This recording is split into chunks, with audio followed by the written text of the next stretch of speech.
5. Make sure that CCN clip ready. We need it for the second. 4. Facts from the Clarendon correspondent coming through now. 3. All the international stories in the folder, good to 2. Newsreaders all set. Yeah, man, everything's set, everything ready. 1. From the Grip to Morant Point, NewsTalk 93 FM has got it covered. Across the 7 seas to the 4 corners of the world, it's all captured on the 93 radar. 93.1, 93.3, 93.5, 93.7 and 93.9 on your FM dial. Real News at 5 starts now.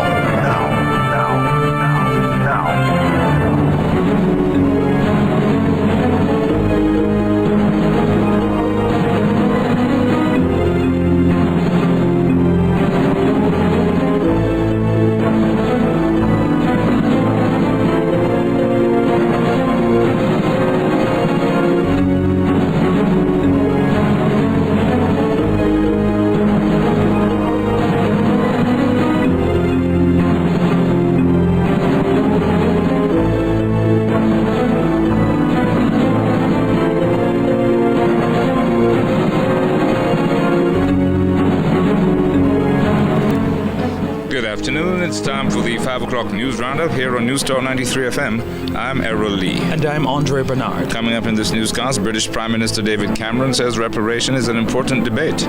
Press Association of Jamaica writes to the British High Commissioner, David Fitton, demanding a change to the itinerary of David Cameron. Minister of Health Fenton Ferguson urges school administrators to report hand, foot and mouth disease to the medical officers of health in their parish. And today is the last day for persons wishing to get on the next voters list to register. Now the news in detail. While stopping just short of apologizing for slavery and his ancestors' role in the practice, British Prime Minister David Cameron today said reparation is an important debate, and that's why Britain took several actions to end slavery.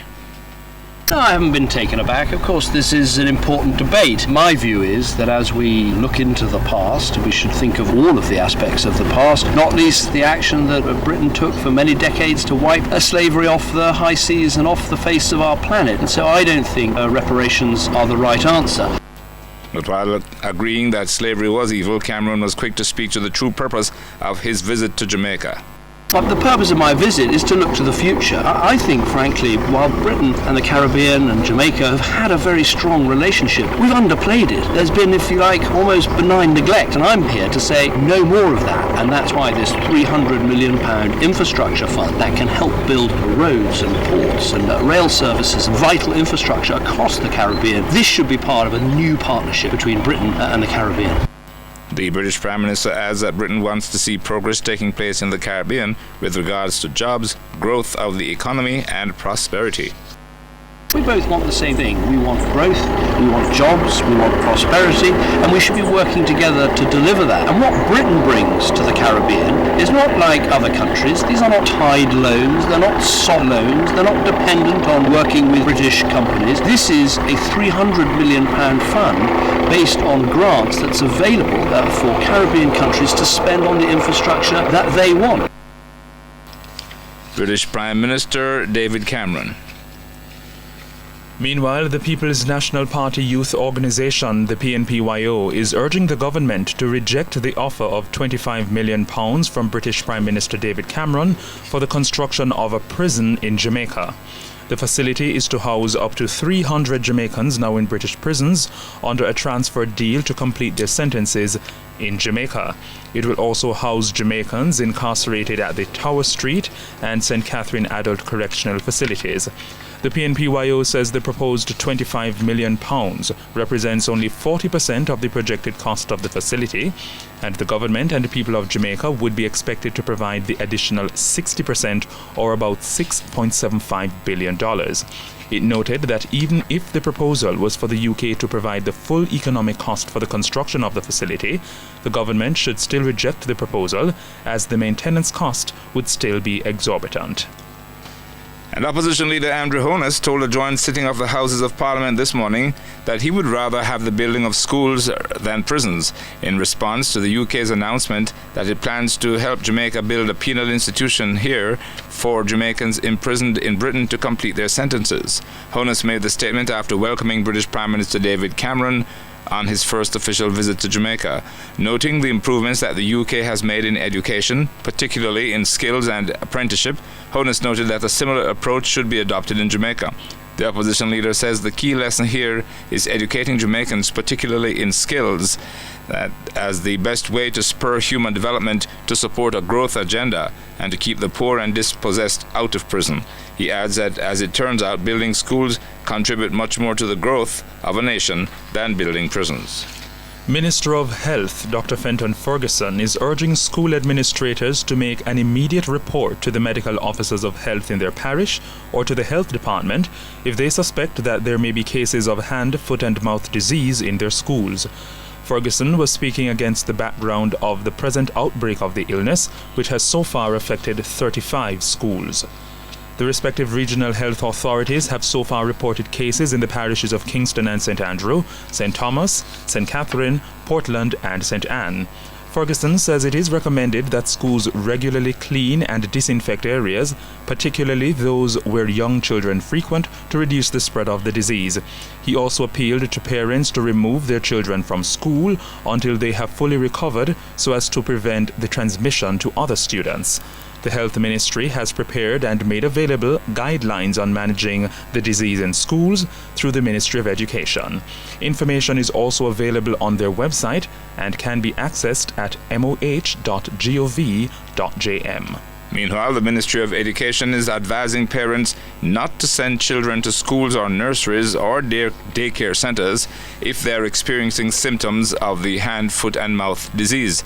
Parents are asked to be on the lookout for the common symptoms of hand, foot and mouth disease, which are fever lasting 1 to 2 days, loss of appetite, painful sores in the mouth, sore throat, blister-like rash on the palms of the hand or on the soles of the feet.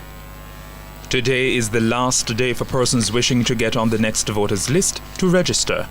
The voters list is published twice each year on May 31 and November 30. This biannual updating of the list allows for the addition of newly registered electors and the removal of electors who are no longer eligible to be on the list, such as those who are reported and confirmed dead.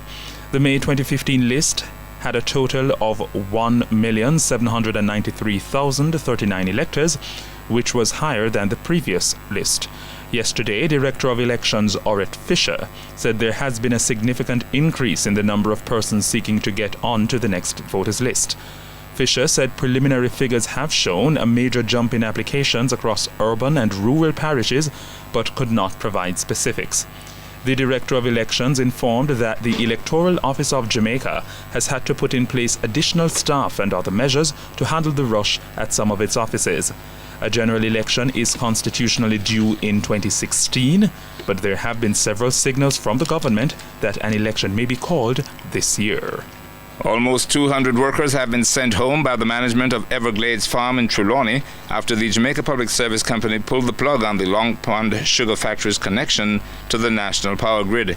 Reports are that Everglades Farm, which also operates Hamden Estate, owes millions of dollars to the JPS, but has enjoyed several extensions for payment. The company was forced to shut the factory after the service was disconnected.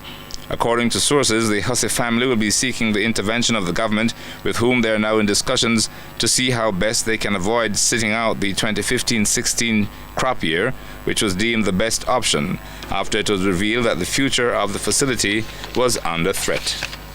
Public sector workers are to get a subsidy to use the state-owned Jamaica Urban Transit Company, JUTC. A circular posted on the website of the Ministry of Finance indicates that the subsidy was one of the items agreed to in the heads of agreement signed by the government and the Jamaica Confederation of Trade Unions, JCTU.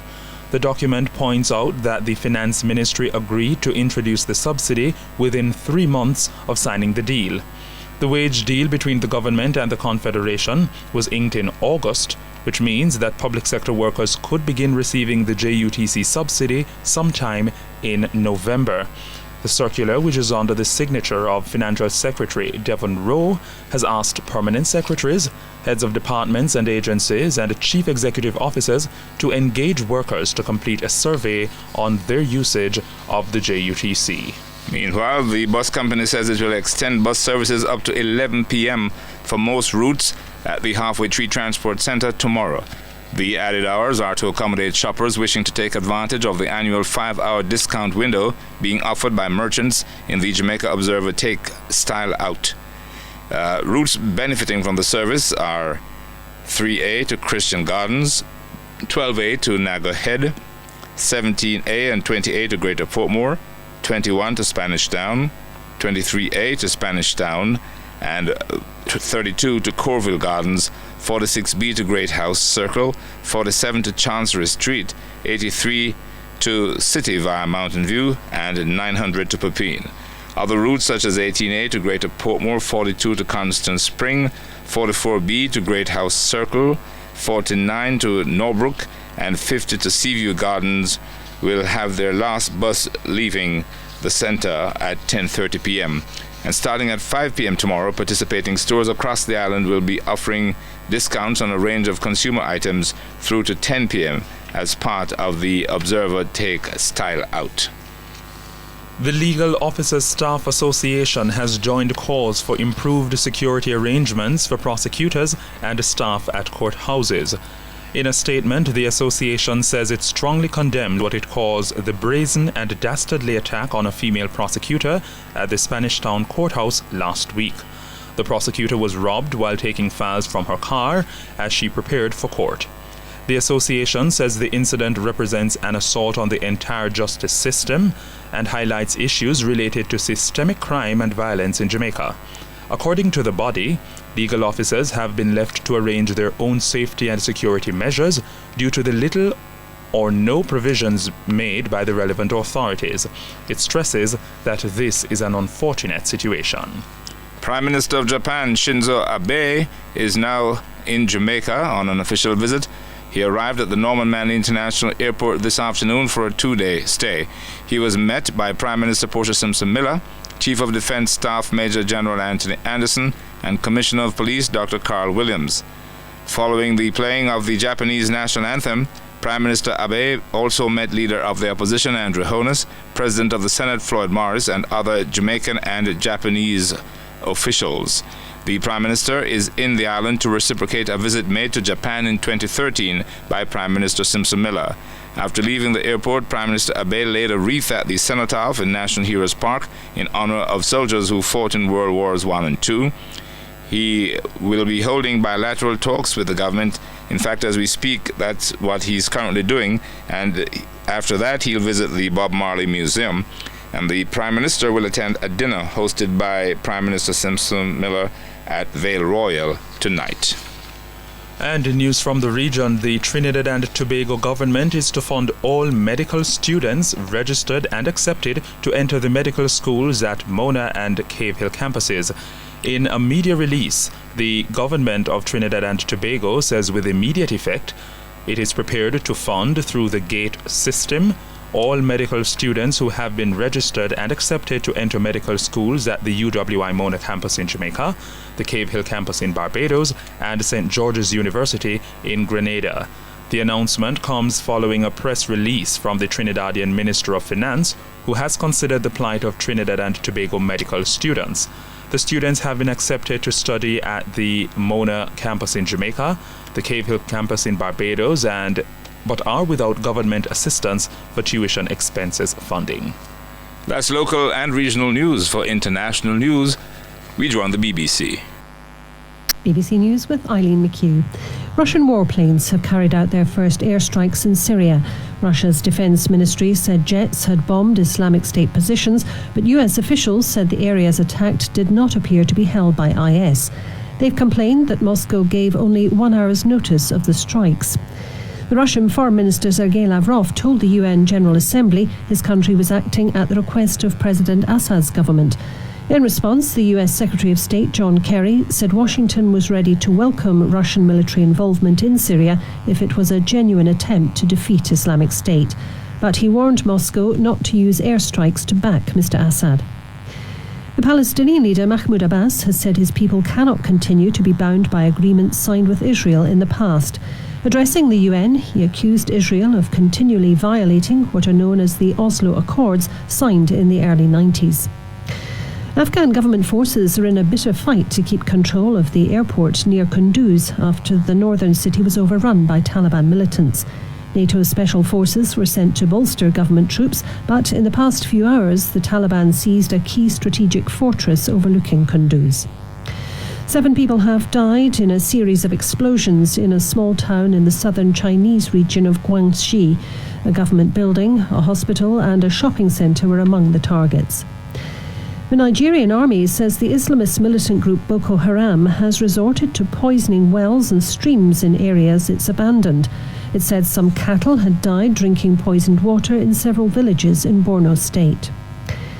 And the British Prime Minister David Cameron, who's on a visit to Jamaica, has ruled out paying reparations to atone for the damage caused by the slave trade.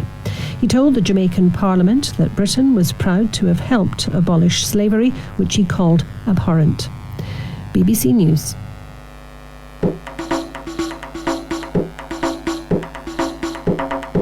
Broadcast Jamaican and NewsTalk 93 FM now gear the news in the Jamaican language.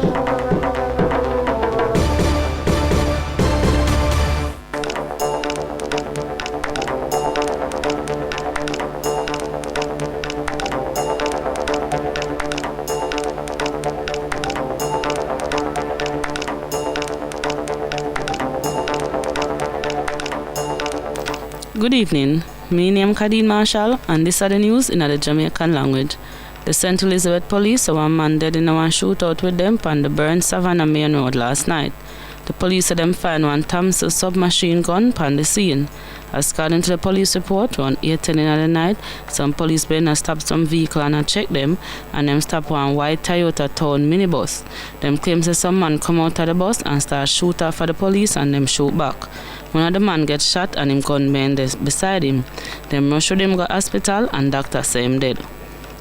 Andrew Holness, the opposition leader, tell the giant sitting for the House of Parliament, say would rather some school build up other than prison.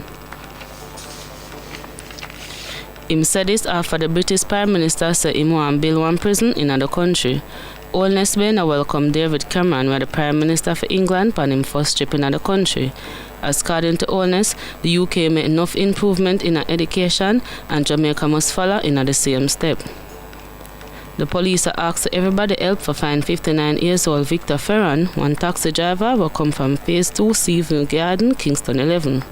Nobody no see him from Sunday, September 27. Him dark, slim, and above 6 feet tall. As according to the report from the Unsway Police, around 8:30, somebody lost Ferran in a Riverton City, Kingston 11. Nobody no see or hear from him after that. The Unsway Police asked anybody who know Victor Ferran there for call them on 923-711-119 or the nearest police station. News from the rest of the Caribbean.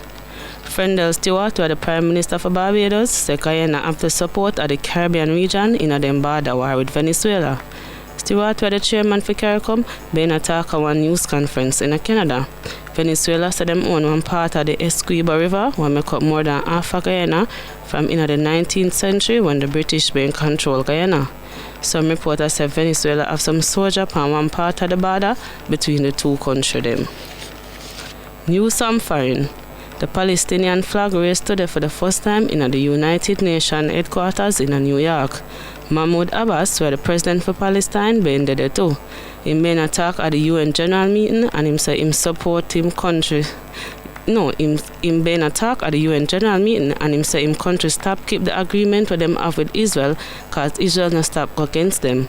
Him say as long as Israel no let go the 4th group of Palestine prisoners in them country, them now go have no dealings with them. My name is Kadeen Marshall, and that's the news in the Jamaican language.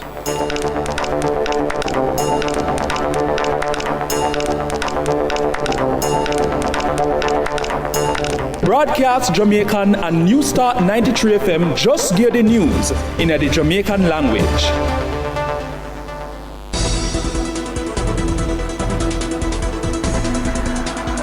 The 5 o'clock Sports Roundup is brought to you by NewsTalk 93 FM, life-changing radio.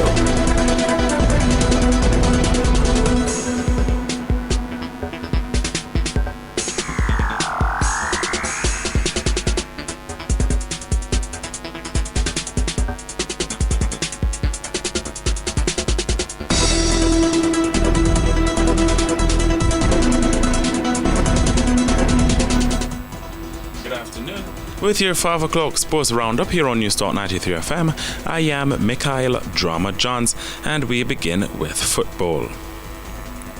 There will be a mere 3 matches in this evening's KSA Business House 5-a-side competition. The 6:30 p.m. matches will see Tars R Us face Mobile Reserve and Business Access TV meet Housing Agency, while RCD challenge VMBS at 7:15 p.m. Last evening's games saw Food for the Poor Blank T Gettys Grant 2-0, Maritime and Transport Clip JP Tropical Foods 2-1, and Rainforest Seafoods Thrash Germ Eagles 4-0. As for the knockout competition, Scotiabank Group A got by Progressive Grocers 2-0, IGL were blown away 7-0 by Fontana Pharmacy, Separate and Peak Bottling went to penalties after a 2-all stalemate, seeing Separate advance 4-3 and Unicoma A fell 1-0 to Ruby's Massey. The 2014-2015 Sherwin-Williams Women's League will begin this coming Sunday. The opening day, set to have 5 matches, will feature a doubleheader at the Barbican Sports Complex. In that will be league and knockout defending champions Barbican FC, who will face GC Foster College at 3:30 p.m. This season's Sherwin-Williams Women's League will be contested by 10 teams playing each other once, either at home or away. Each team will play 9 games, at the end of which the top 2 teams will contest a one-way final. Meanwhile, the Colorscape knockout will be contested by the top 4 teams in the league.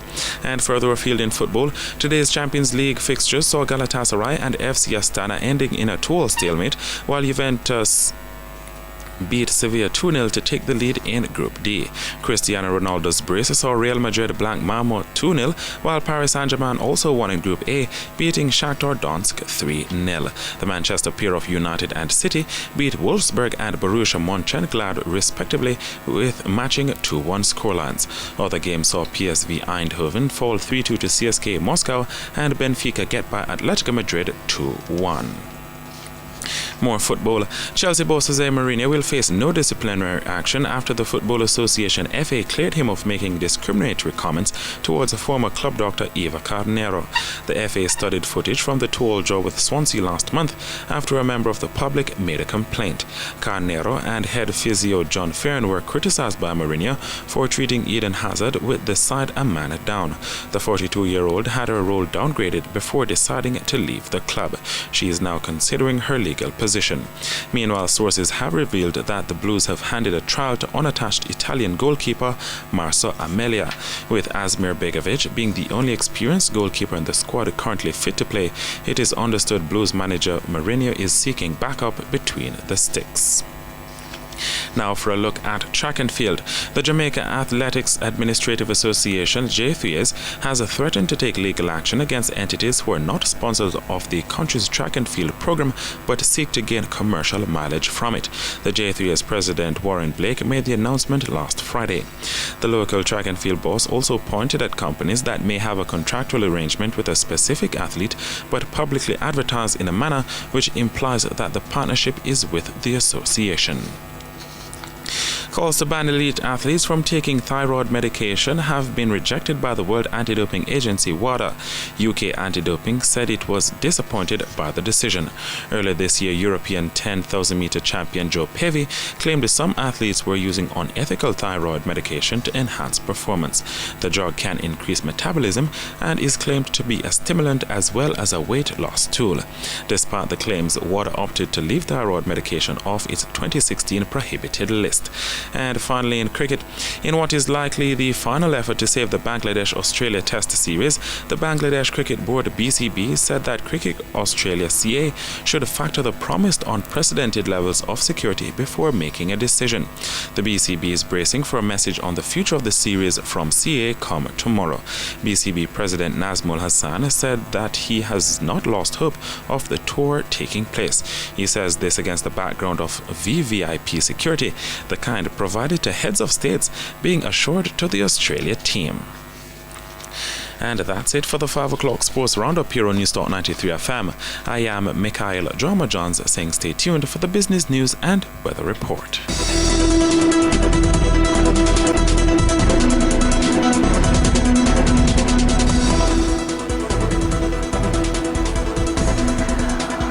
The 5 o'clock Sports Roundup was brought to you by NewsTalk 93 FM, life-changing sports radio.